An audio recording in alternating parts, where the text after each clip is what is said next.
बच्चों, आज हम पढ़ने जा रहे हैं बाल राम कथा का अध्याय लंका में हनुमान। नमस्कार सभी को, हिंदी कला केंद्र में आपका स्वागत है। अगर आप इस चैनल पर नए हैं तो पहले इसको सब्सक्राइब करें व बेल आइकन को दबाना ना भूलें ताकि नए वीडियो का नोटिफिकेशन सबसे पहले आपको मिले। इससे पहले हमने जाना कि राम व लक्ष्मण जब सुग्रीव से मिले तो अपनी कहानी बताई और उधर सुग्रीव ने भी अपनी पीड़ा बताई थी। तो पहले राम ने सुग्रीव की मदद कर उनका राज्य वापस दिलाया। फिर सुग्रीव भी अपनी सेना के साथ राम की मदद के लिए आगे आए। उनकी एक टोली में हनुमान थे जो समुद्र पार कर लंका में सीता की खोज के लिए जा रहे थे। तो अब बच्चों उससे आगे हनुमान उठे, अंगड़ाई ली, झुककर धरती को छुआ और एक ही छलांग में महेंद्र पर्वत पर जा खड़े हुए। जामवंत सफल हो गए थे किस बात में कि हनुमान को उनकी शक्ति की याद दिलाने में। जामवंत ने ही हनुमान को याद दिलाया कि आप में बहुत शक्ति है, आप आराम से जा सकते हो। पर्वत शिखर पर खड़े हनुमान ने विराट यानी बहुत बड़े समुद्र की ओर देखा। उनकी आंखों में चुनौती का भाव नहीं था। चुनौती का अर्थ होता है ललकारना, तो उनकी आंखों में ललकारने वाला कोई भाव नहीं था, बल्कि समर्पण का भाव था। समर्पण किसके प्रति? राम के प्रति समर्पित ये काम करना चाह रहे थे। समुद्र यह देखकर डर गया, उसकी गरिमा नष्ट होने को थी। गरिमा यानी जो समुद्र की शान थी वो नष्ट होने की थी, क्योंकि वो समझ गए कि हनुमान उसको चुनौती नहीं दे रहे हैं बल्कि समर्पण के भाव में ये काम कर रहे हैं, तो ये करके ही छोड़ेंगे। हनुमान ने पूर्व दिशा की ओर मुंह करके अपने पिता को प्रणाम किया। कौन है हनुमान जी के पिता? पवन। हाथ हवा में उठाए, पर्वत पर झुककर उसे हाथ पैर से कसकर दबाया और छलांग लगा दी। अगले ही पल वह आकाश में थे, समुद्र के ऊपर तेजी से आगे बढ़ते हुए। छलांग के समय बड़े शिलाखंड यानी चट्टान के जो टुकड़े थे, जब उन्होंने छलांग लगाई तो चट्टानों के टुकड़े आसमान में उड़ गए। कुछ दूर हनुमान के साथ गए, जैसे परिजन यानी परिवार वाले किसी को विदा करने जाते हैं, थोड़ी दूर तक साथ जाते हैं, फिर जो भी जाता है उसको बस या ट्रेन में बिठाकर वापस आते हैं। वैसे ही हनुमान इतनी स्पीड से छलांग लगाई हनुमान ने, तो उस पर्वत के शिलाखंड कुछ दूर तक हनुमान के साथ ही गए। हनुमान की गति अधिक थी, इसलिए पत्थर पीछे छूटे और समुद्र में जा गिरे। महेंद्र पर्वत सुंदर था, वनस्पतियों और जीव जंतुओं से भरा। उसका शिखर पथरीला था। शिखर यानी उसका टॉप जो था वो पथरीला था, लेकिन नीचे घाटी में मनमोहक वृक्ष थे, पेड़ थे, लताएं थी, बेल थी। हनुमान के छलांग लगाने तक पर्वत शांत था, निश्चल, एकदम शांति से था सब कुछ। छलांग के दबाव से पर्वत दरक गया। दरक जाना यानी उसमें दरार आ गई, जिससे क्या हुआ? वृक्ष कांप कर गिर गए, वन थर्रा गया। थर्रा जाना यानी बहुत अधिक भयभीत होना, डर गए। बड़ी बड़ी चट्टानें नीचे लुढ़कने लगी। पशु पक्षी चित्कार करते हुए भागे। चित्कार का अर्थ है चिल्लाना, क्योंकि अचानक ये सब क्या हुआ उनको समझ नहीं आया, इसलिए उनको भी डर लगा बहुत। कई स्थानों पर जल स्रोत फूट पड़े, कई स्थानों पर नीचे से पानी निकलने लग गया, फुहारे चलने लग गए, कहीं धुआं उठने लगा, चट्टानें दहक उठी, लाल हो गई आग के गोलों की तरह। तो इस तरह हनुमान ने जब छलांग लगाई, जंगल में इस तरह की हलचल हुई। हनुमान इससे बेखबर थे। हनुमान को तो इन सब बातों के बारे में पता ही नहीं था।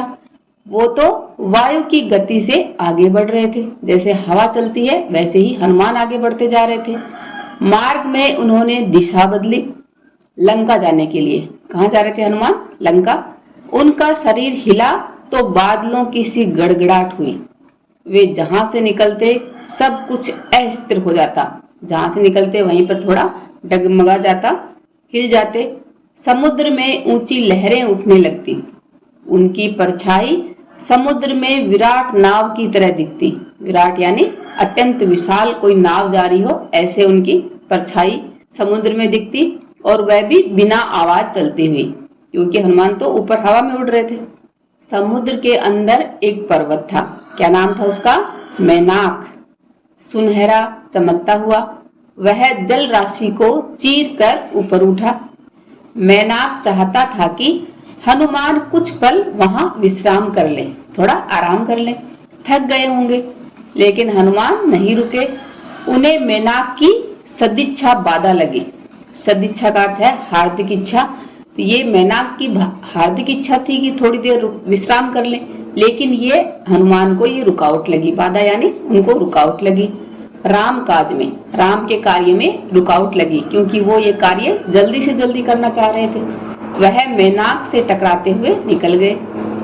हाथ ऊपरी हिस्से पर लगा तो पर्वत शिखर टूट गया।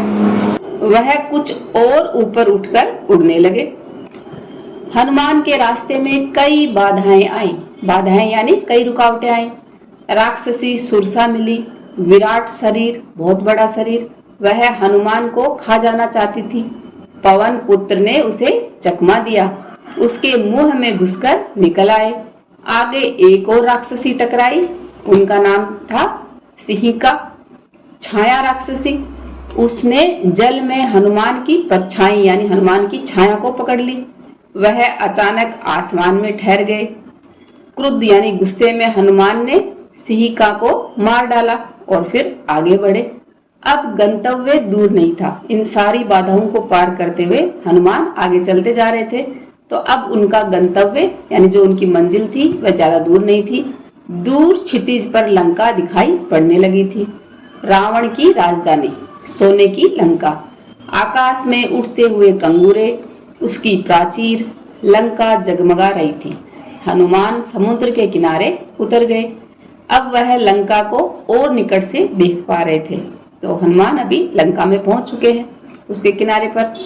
हनुमान को थकान रंच मात्र नहीं थी। रंच मात्र का अर्थ है नहीं के बराबर, यानी उनको थकान बिल्कुल नहीं थी, क्योंकि उनके मन में कार्य करने की इच्छा थी। इतनी लंबी यात्रा का उन पर कोई प्रभाव नहीं था। चिंता थी कि सीता को कैसे ढूंढेंगे, कैसे पहचानेंगे। लंका नगरी को ठीक से देखने के लिए हनुमान एक पहाड़ी पर चढ़ गए। दृष्टि दौड़ाई, चारों तरफ देखा। चारों ओर वृक्ष, सुवासित उद्यान, सुवासित यानी बहुत ही सुगंधित खूबसूरत उद्यान, भव्य भवन, बड़े बड़े भवन, हवा में लहराती संगीत धाराएं। वे चकित थे। राक्षस नगरी में इतनी सुंदरता, उन्होंने ऐसा नगर पहले कभी नहीं देखा था। वह उस नगर का एक एक विवरण, विवरण का अर्थ है कि उस नगर की एक एक व्याख्या अपनी आंखों में भर लेना चाहते थे, ताकि बाद में वह सीता की खोज में काम आए। दिन के समय लंका में प्रवेश करना हनुमान को उचित नहीं लगा, यानी उनको सही नहीं लगा। तब उन्होंने प्रतीक्षा की, समुद्र तट पर ही। शाम ढलने पर नगरी में प्रवेश किया। उनके सामने पहला प्रश्न सीता का पता लगाना था। उस विराट नगर में यह काम आसान नहीं था। इतने बड़े नगर में सीता को कहाँ ढूंढते। वृक्षों डालियों से कूदते फांदते वह नगर के मध्य में पहुंच गए। राजमहल वहीं था। उनका अनुमान था कि सीता महल में ही होंगी। रावण ने उन्हें छिपाकर रखा होगा किसी कोने में। महल में पहरेदार थे, अस्त्र शस्त्र लिए हुए। सबकी आंख बचाकर वह चुपचाप अंदर आ गए। राजमहल विराट था, यानी बहुत ही बड़ा था, वैभवपूर्ण, शान शौकत से भरा हुआ। वे बचते बचाते महल में घूमने लगे, भटकते रहे। रात का समय था, इसलिए अधिकतर राक्षस सो रहे थे। उन्होंने निकट जाकर एक एक चेहरा देखा। सीता जैसी कोई स्त्री उन्हें नहीं दिखाई पड़ी। वे रावण के कक्ष में गए। वहां रावण था, उनकी रानी मंदोदरी थी, सीता नहीं थी। न जाने सीता को कहाँ छिपा रखा है। सोचते हुए हनुमान अंतःपुर से बाहर निकल आए, उस राजमहल से बाहर आ गए। एक एक करके उन्होंने राक्षसों के सारे घर छान मारे, पशुशालाएं भी देख ली। सीता का कहीं पता न था। सीता के लंका में होने की सूचना पर उन्हें संदेह नहीं था, पर वह दुखी हो गए। सोचने लगे, रावण ने अवश्य सीता को कहीं छिपा दिया है, किसी गुप्त स्थान पर। मैं उन्हें ढूंढ निकालूंगा। उनसे मिले बिना नहीं लौटूंगा, उन्होंने तय किया। ये बात उन्होंने खुद से ही तय करी। अंतःपुर के बाहर हनुमान ने रावण का रथ देखा, स्वर्ण रथ, रत्नों से सजा हुआ। वे चकित रह गए। तभी उनका ध्यान अंतःपुर से लगी वाटिका की ओर गया। वहां अशोक के ऊंचे ऊंचे वृक्ष थे, आसमान छूने को आतुर। आतुर का अर्थ होता है बेचैन। इतने लंबे लंबे अशोक के वृक्ष थे, ऐसे लग रहा था जैसे अभी आसमान को छूना चाह रहे हैं। यही अशोक वाटिका थी। क्या नाम था उस वाटिका का? अशोक वाटिका। दीवार लांघ कर यानी दीवार को पार कर वे वहां पहुंचे। लंका में यही एक स्थान बचा था जो उन्होंने नहीं देखा था। उन्हें लगा सीता वाटिका में नहीं हो सकती। रावण उन्हें इतनी खुली जगह क्यों रखेगा? हनुमान में निराशा घर करती जा रही थी, यानी धीरे धीरे उनमें निराशा आती जा रही थी कि वो अपने मिशन तक नहीं पहुंच पा रहे हैं। वह एक वृक्ष पर चढ़कर बैठ गए। दिन चढ़ आया था, ऐसे में नीचे उतरना उन्हें उचित नहीं लगा। पेड़ घना था, वे उसके पत्तों में छिप गए। उन्हें वहां से सब कुछ दिखता था, लेकिन उन्हें कोई नहीं देख सकता था, तो ऐसी जगह पर हनुमान थे। रात हो आई। अचानक वाटिका के एक कोने से उन्हें अट्ठास सुनाई पड़ा। अट्ठास का अर्थ है कि जोर की हंसी या ठहाके की आवाज सुनाई पड़ी। वे राक्षसियां थीं। हनुमान उधर ही देखने लगे। एक वृक्ष के नीचे राक्षसियों का झुंड था। वे किसी बात पर ठहाके लगा रही थी। हनुमान को लगा कि वे सीता पर हंस रही हैं। वह पेड़ से चिपककर नीचे की डाली पर आए। ध्यान से देखा, राक्षसियों के बीच एक स्त्री बैठी है। चेहरा मुरझाया हुआ, उदास, दयनीय, दुर्बल, शोकग्रस्त यानी बहुत दुखी। यही माँ सीता है, उन्होंने मन में सोचा। उन्हें अब कोई संदेह नहीं था। राक्षसियां वहीं थी, हट नहीं रही थी। हनुमान उतावले थे। उतावले यानी किसी कार्य को बिना समझे जल्दी से जल्दी करने को आतुर। लेकिन यहाँ हनुमान उतावले किस लिए थे? सीता माँ से मिलने के लिए। साथ ही उनको जानना था कि ये सीता माँ ही है। पर नीचे उतरने में डर था, स्वयं उनके खुद के लिए और सीता के लिए भी। तभी उन्होंने रावण को आते देखा, राजसी ठाट बाट के साथ, दासियों सहित। हनुमान सीता से भेंट किए बिना लौटना नहीं चाहते थे। ऐसे लौटा तो राम को क्या बताऊंगा, उन्होंने सोचा। नीचे उतरने का अवसर ही नहीं मिल रहा था। वे डाल से चिपक गए, सांस रोककर, रावण के लौटने की प्रतीक्षा में कि जब तक रावण ना जाए मैं यहीं छुपकर रहूंगा। रावण ने सीता को बहलाया, फुसलाया, लालच दिया। सीता नहीं डिगी। वह डर से कांप रही थी, पर उन्होंने रावण की एक न सुनी। तिरस्कार किया।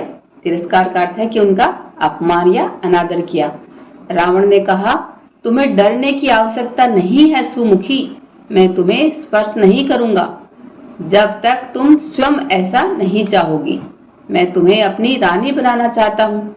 मेरी बात मान लो और सुख भोग करो, अन्यथा मैं तुम्हें तलवार से काट डालूंगा।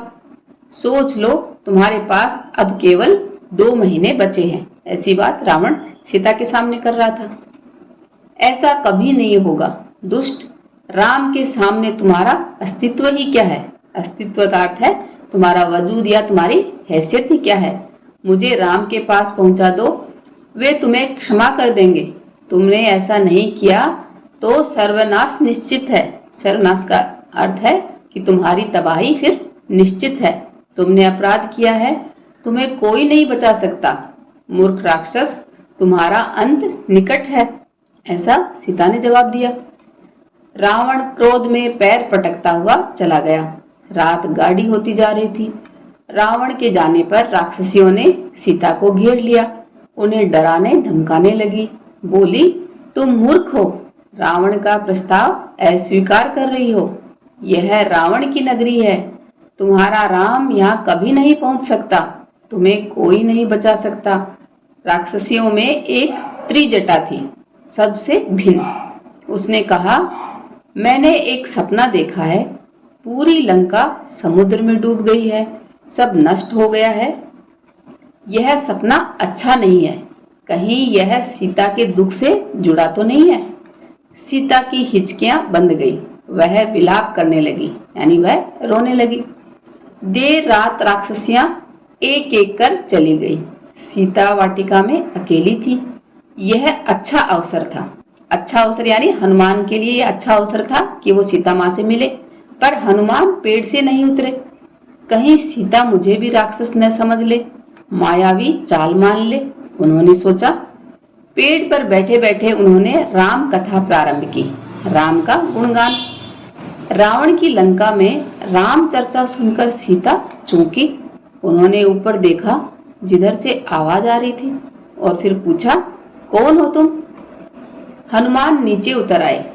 उन्होंने सीता को प्रणाम किया, राम की अंगूठी उन्हें दी, कहा, हे माता, मैं श्री राम का दास हूँ, किष्किंधा के वानर राज सुग्रीव का अनुचर। उन्होंने मुझे यहाँ भेजा है आपका समाचार लेने। हनुमान को लेकर सीता के मन में अब भी शंका थी। उन्होंने पर्वत पर फेंके आभूषणों की याद दिलाकर संदेह दूर कर दिया। सीता ने राम का कुशल क्षेम पूछा, यानी राम के बारे में पूछा, उनका हालचाल पूछा, कई प्रश्न किए। हनुमान उन्हें कंधे पर बैठाकर राम के पास ले जाना चाहते थे। सीता ने प्रस्ताव अस्वीकार कर दिया। उन्होंने कहा, यह उचित नहीं होगा पुत्र, पकड़े गए तो मेरा संदेश भी राम तक नहीं पहुंचेगा। क्योंकि सीता को डर था कि अगर इन लोगों ने हम दोनों को पकड़ लिया तो फिर तो मैं यहाँ हूँ, ये संदेश भी राम तक नहीं पहुंच पाएगा। तब हनुमान ने सीता से विदा ली। वह पूरी सूचना तत्काल राम तक पहुंचाना चाहते थे। तत्काल यानी जल्दी से जल्दी राम को बताना चाहते थे कि सीता यहाँ लंका में है। चलते समय सीता ने अपना एक आभूषण उन्हें दे दिया। उनकी आंखें नम थी। हनुमान ने कहा, निराश न हो माते, श्री राम 2 माह में यहाँ अवश्य पहुंच जाएंगे। हनुमान राम के पास लौटने को उद्यत थे। उद्यत का अर्थ है कि उग्र थे, जल्दी से जाना चाहते थे। उत्तर दिशा की ओर जाना था, पर कुछ सोचकर रुक गए। उन्होंने रावण का उपवन तहस नहस कर दिया। उपवन यानी रावण का जो बगीचा था उसको पूरा तहस नहस कर दिया, तोड़ दिया। अशोक वाटिका उजाड़ दी, वृक्ष उखाड़ दिए और विरोध करने वाले सभी राक्षसों को मार डाला। रावण के कई महाबली मारे गए। हनुमान से लड़ते हुए रावण का पुत्र अक्ष कुमार भी प्राण गंवा बैठा, उसको भी हनुमान ने मार दिया। राक्षस भागे भागे राजमहल गए। रावण को इसकी सूचना दी। एक वानर के उत्पात के बारे में बताया। उत्पात का अर्थ है कि एक वानर ने इतना दंगा फसाद कर दिया, शरारत करी। रावण तिलमिला गया, यानी बहुत गुस्सा आया। उसके क्रोध का ठिकाना नहीं रहा। उसने मेघनाद को भेजा। ये मेघनाद कौन है? ये रावण का दूसरा पुत्र है, बड़ा बेटा। अपने सबसे बड़े बेटे को कहा, उस वानर को मेरे सामने उपस्थित करो। उसने जघन्य अपराध किया है, इसने यानी उसने बहुत ही बड़ा अपराध किया है, तो उसको मेरे सामने लाओ। मेघनाद ने हनुमान से भीषण युद्ध किया। वह इंद्रजीत था, यानी इंद्र से जीत चुका हुआ था। एक बार इंद्र को परास्त कर चुका था। मेघनाद ने इंद्र को एक बार हरा दिया था। उसने अंततः हनुमान को बांध लिया। राक्षस उन्हें खींचते हुए रावण के दरबार में ले आए। शक्तिशाली रावण सिंहासन पर बैठा था। उसके सेनापति ने पूछा, कौन हो तुम? किसने तुम्हें यहाँ भेजा है? हनुमान के मन में भय नहीं था, डर नहीं था, तो उन्होंने कहा, मैं श्री राम का दास हूँ, मेरा नाम हनुमान है। आप श्री राम की पत्नी सीता को हर लाए हैं, यानी उनका हरण कर लाए हो। मैं उन्हीं की खोज में आया था। उनसे मैं मिल चुका हूँ। आपके दर्शन करना चाहता था, इसलिए उत्पात करना पड़ा। इसमें मेरा कोई अपराध नहीं है। दंड के भागी तो राक्षस हैं। उन्होंने मुझे रोकने का प्रयास किया। क्रोध में रावण हनुमान को मारने उठा। छोटे भाई विभीषण ने उसे रोक दिया। कहा, आप नीतिवान हैं राजन। नीति के अनुसार दूत का वध अनुचित है। आप उसे कोई दूसरा दंड दे दें। विभीषण ने अपने भाई रावण को समझाया कि आप नीति वाले राजा हैं, तो नीति के अनुसार दूत का वध करना अनुचित है। कोई संदेश लेकर जो आता है उसका ऐसे वध करना उचित नहीं है, तो इनको दूसरा कोई दंड दे दे। हनुमान ने रावण को पुनः प्रणाम किया। मेरा एक निवेदन है, आप सीता को सम्मान सहित लौटा दें, इसी में आपका कुशल है। धनुर्धर राम से आप युद्ध नहीं जीत सकते। रावण ने हनुमान की पूंछ में आग लगा देने की आज्ञा दी। राक्षसों ने आग लगा दी। जलती हुई पूंछ के साथ उन्हें नगर में घुमाया। राक्षस ठिठोली कर रहे थे। ठिठोली का अर्थ है हंसी मजाक मौज मस्ती कर रहे थे। इसी बीच हनुमान ने बंधन तोड़ दिए। एक भवन पर चढ़कर उसमें आग लगा दी। एक से दूसरी अटारी पर कूदते उन्होंने सभी भवन जला दिए। हाहाकार मच गया। लंका जल रही थी धूं धूं कर, और राक्षस विलाप करने लगे। विलाप यानी बिलख बिलख कर रोने लगे।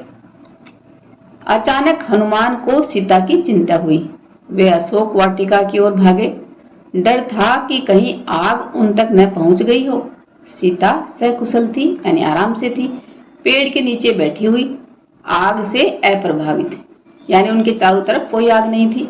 हनुमान ने उन्हें प्रणाम किया, आशीर्वाद मांगा और उत्तर दिशा की ओर चल पड़े, राम के पास। दूसरे तट पर सभी हनुमान की प्रतीक्षा कर रहे थे, अंगद, जामवंत और अन्य वानर। जैसे ही हनुमान लंका से जब वापस आए तो आते ही उन्हें सबने घेर लिया। हनुमान ने संक्षेप यानी शॉर्ट में लंका का हाल सुनाया। सीता से भेंट का क्रम बताया कि किस तरह से वो सीता से मिले। कहा, मैंने उन्हें देखा, बात की, यह समाचार शीघ्र श्री राम तक पहुंचाना चाहिए, समय अधिक नहीं है। वानर किलकारियां भरने लगे। किलकारियां यानी हर्ष ध्वनि में चीखना चिल्लाना। प्रसन्नता में वानरों का उत्पात बढ़ गया। उन्होंने मार्ग के कई वन उजाड़े, फल खाए और फेंके, क्योंकि ये सब काम वो खुशी में कर रहे थे। अब वो निश्चिंत हो गए कि सीता माँ का पता चल गया। दौड़ते हुए चले और किष्किंधा पहुंच गए, राम के पास। वानरों को साथ लेकर सुग्रीव वहां पहुंचे। हनुमान ने राम को सीता द्वारा दिया गया आभूषण दिया। राम की आंखों में आंसू आ गए। उन्होंने हनुमान से कई प्रश्न किए। वे कैसी हैं, कैसे रहती हैं, उन्होंने कोई संदेश भेजा है? हनुमान ने पूरी बात विस्तार से कही। कहा, मैंने उनसे भेंट की, वे व्याकुल हैं, चिंतित हैं, हर समय राक्षसों से घिरी रहती हैं, आपकी प्रतीक्षा कर रही हैं। उन्होंने कहा, यदि श्री राम 2 माह में यहाँ नहीं आए तो पापी रावण मुझे मार डालेगा। राम शोक में डूब गए, थोड़ा दुख में चले गए। भाव विहिल होकर, भाव विहिल होना का अर्थ है अत्यधिक भावुक होना, उन्होंने हनुमान को गले से लगा लिया और अपने खुद के आंसू नहीं रोक पाए। लक्ष्य स्पष्ट था। क्या लक्ष्य था इस बार? कि लंका पर अब आक्रमण करना है और जीतकर सीता को वापस लाना है। समय कम था। सुग्रीव ने युद्ध की तैयारियां तत्काल प्रारंभ करने का निर्देश दिया। वानर सेना इसके लिए पहले से ही तैयार थी, उत्साहित थी। इस बार उन्हें अलग अलग टोलियों में बांटने की आवश्यकता नहीं थी, क्योंकि अब तो पता था कि किस ओर जाना है, अलग दिशाओं में नहीं जाना था। सबका लक्ष्य एक था, दिशा एक थी। कहाँ जाना था सबको? दक्षिण में। सुग्रीव ने लक्ष्मण के साथ बैठकर युद्ध की योजना पर विचार किया। योग्यता और उपयोगिता के आधार पर भूमिकाएं निर्धारित हुई। हनुमान, अंगद, जामवंत, नल और नील को आगे रखा गया। समुद्र पर चर्चा हुई कि उसे कैसे पार करेंगे। सेना का हर वानर हनुमान नहीं था। यह एक चुनौती थी।